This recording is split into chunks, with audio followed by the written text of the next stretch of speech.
안녕하세요. 오늘은 영상 찍을 생각이 없었는데 오늘 시장이 조금 하락을 했지요. 그래서 좀 급하게 영상을 하나 찍어 보겠습니다. 오늘 코스피가 한 3% 정도 빠지고 코스닥도 장중에 3% 밑으로 밀렸던 것 같은데 한 2.8% 빠졌네요.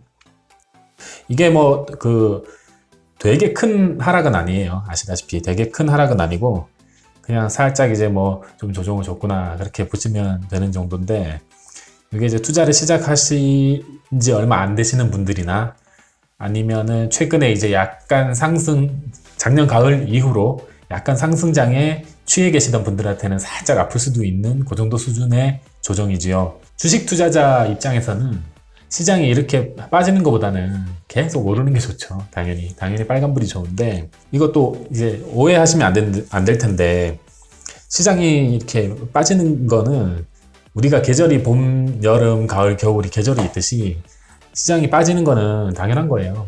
투자를 하다 보면은 시장이 빠질 때도 있고 오를 때도 있고 하는 건데, 요런 이제 시장이 빠질 때 갑자기 크게 빠지거나 이럴 때 어떻게 대응을 하는지 제가 그거를 좀 말씀드리려고 해요. 그런 대응하는 방법은 투자하시는 분들이나 분들마다 스타일마다 약간 다 차이는 있겠지만, 저 같은 경우에는 이렇게 한다 정도로만 살짝 말씀을 드려볼게요. 우리는 그러니까 제 유튜브 채널을 보시는 분들하고 저는 그래도 가치 투자를 하겠다고 하는 가치 투자자들이잖아요. 가치 투자자들은 이렇게 시장이 하락하는 거를 평소에 봐뒀던 좋은 주식을 싸게 사는 기회로 삼아야 돼요. 그리고 이런 하락장 아니면 폭락장이 온다고 해서 쫄거나 무서워하면 안 되고, 평소에 내가 봐뒀던 기업이 안전마진이 커져서 내가 이 회사는 안전마진이 30% 정도 되면 사야지, 50% 정도 되면 사야지, 그렇게 결심했던 거를 좀 살 수 있는 용기를 내야 됩니다.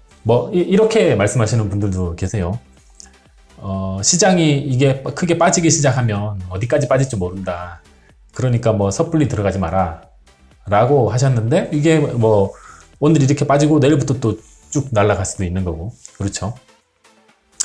아니면은 어떤 분은 오늘이 이 정도 조정이면 오늘이 이제 마지막이다 해서 오늘 그냥 있는 거 현금을 다 놓는데 이게 한 6개월 동안 박살났지. 그건 알 수 없는 거거든요.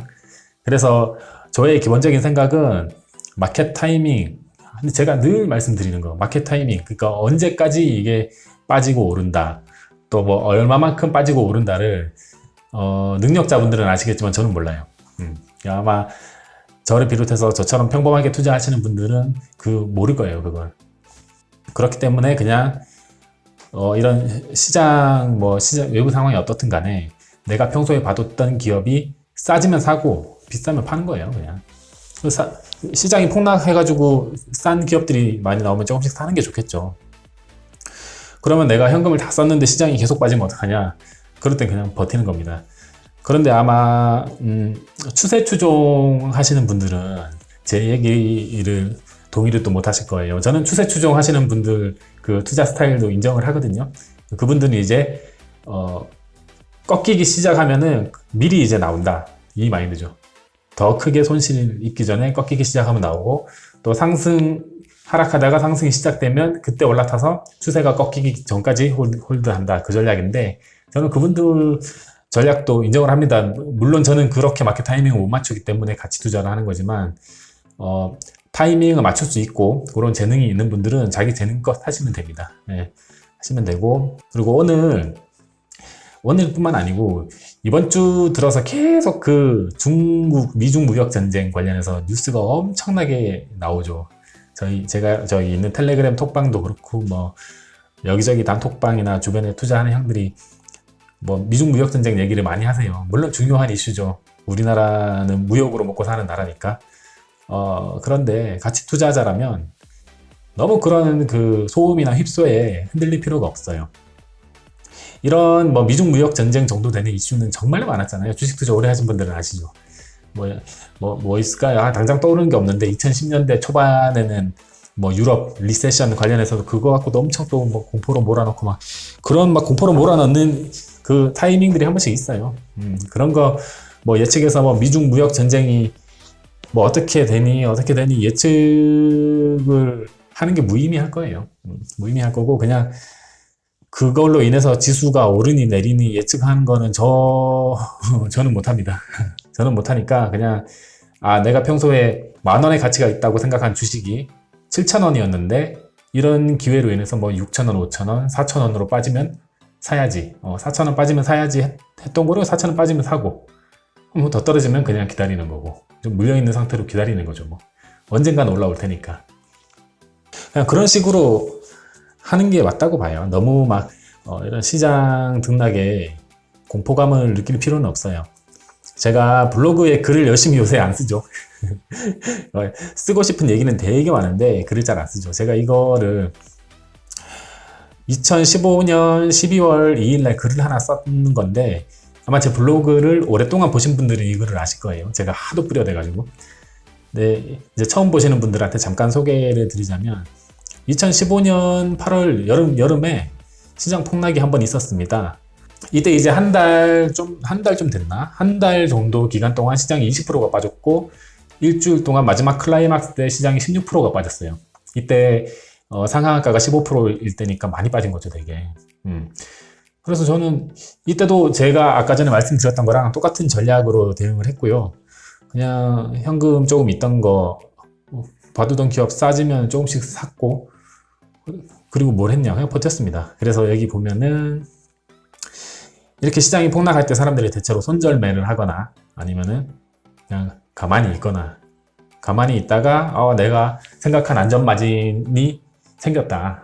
주식이 내가 생각한 안전마진만큼 벌어졌다 하면 조금씩 더 사는 방법이 있는데 아마 우리 가치 투자자들은 거의 2번, 3번을 하실 거예요. 그쵸?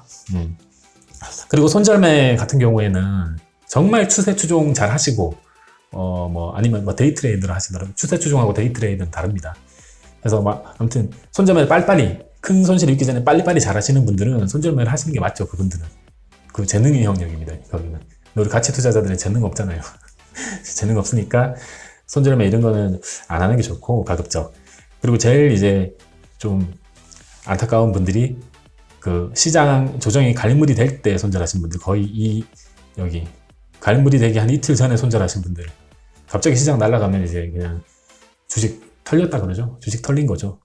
그러니까 함부로 그렇게 마켓 타이밍 재는 거 위험하고 저 같은 경우에는 가만히 있었고 현금이 조금 있는 거를 주식을 조금 더 사고 그냥 버텼습니다. 여기서 더 빠지면 1년이든 6개월이든 빠지면 기다리지. 왜냐면 내가 생각한 가치보다 훨씬 싼 가격에 샀기 때문에 언젠가는 올라올 거다라고 믿었습니다. 가치 투자자들은 다 그런 태도로 대했을 거예요, 시장은. 근데 좀 운이 좋게도 이때는 시장이 빨리 회복이 됐죠. 한 달 만에. 그래서 보시면은 제 포트폴리오가 가치주가 많기 때문에 시장이 폭락할 때는 시장보다 덜 폭락하고 오를 때는 또 좀 덜 오르고 하다가 마지막에 이 시장 급락 클라이막스에서 현금 마지막으로 실었던 게 이제 시장 반등할 때 크게 반등했죠. 1년에 100%, 50%씩 수익 내시는 분들이 보면 비웃겠지만 저는 중위험, 중수익을 추구하거든요. 왜냐면 저는 트레이딩에 재능이 있는 것도 아니고 저도 잘하는 사람이 아니라서 그냥 소심하게 그렇게 딱 그렇게 하고 있습니다. 그래서 이런 경험이 있어요. 근데 이런 경험이 한두 번은 아니고 투자를 하다 보면 이렇게 급락이 몇 번씩 나오잖아요. 주기적으로.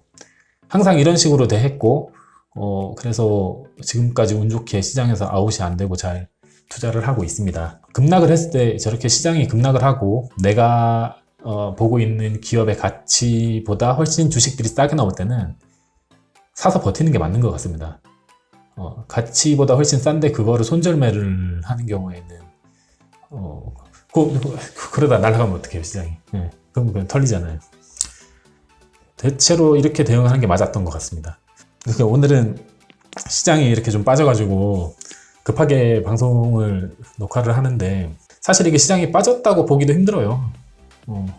왜냐면은 이렇게 하루에 2%, 3%씩 일주일 내내 빠질 수도 있어요. 왜냐면은 예전에 유럽이 3% 빠지면 우리나라가 3% 빠지고 또 미국이 3% 빠지면 또 유럽이 3% 빠지고 돌아가면서 2% 3%씩 계속 빠지던 시장도 있고 별의별 시장이 다 있잖아요. 그 시장 패턴을 예측하는 건 불가능하니까 그냥 이게 뭐 방송을 할 정도로 그렇게 큰 하락인가 싶지만 그래도 좀 오늘 주변에 여쭤보니까 약간 여기 마음의 상처를 입으신 분들이 계신 것 같아가지고 말씀드렸습니다. 시장은 올라오는데 이게 전제는 그리고 제가 앞에 빠뜨렸던 전제가 있습니다.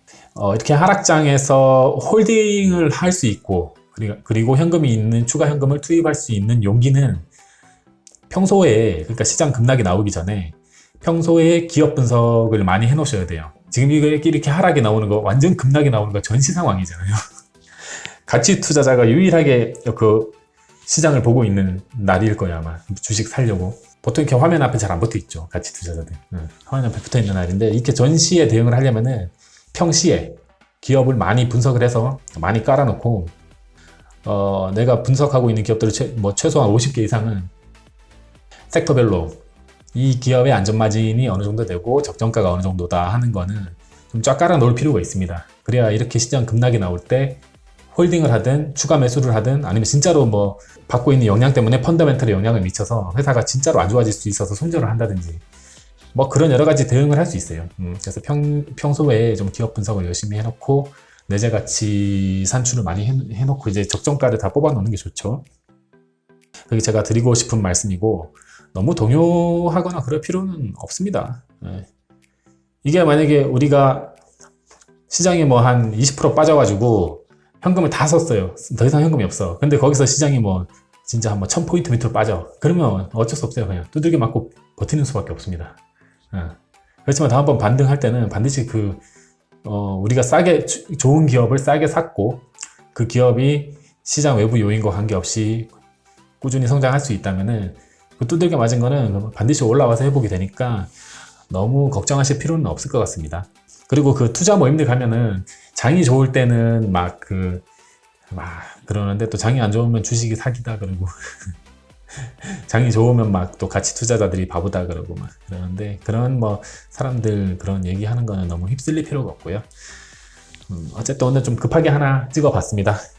너무 겁먹지 말고 너무 또 막 미중 무역 전쟁 이런 거에 너무 막 중국 류허 부총리가 뭐 미국에 갔네 어쩌네 뭐 이 협상이 결렬이 되네 잘 되네 너무 이 예측 그러니까 그걸로 인해서 시장이 움직이는 걸 예측하는 것도 오보고 그 사람들이 어떻게 움직인다 예측을 하는 것도 오보고 예측을 한들 그리고 또 너무 단기적이잖아요. 그런 거 너무 휩쓸리지 말고 우리는 딱 기업만 보고 갑시다. 좋은 기업인지 우리가 평소에 공부를 해놔서 이 기업이 싼지 비싼지 내재 가치가 얼마인지 안전마진이 있는지 없는지 이 회사가 좋은지 나쁜지만 보고 갑시다. 화이팅입니다. 안녕.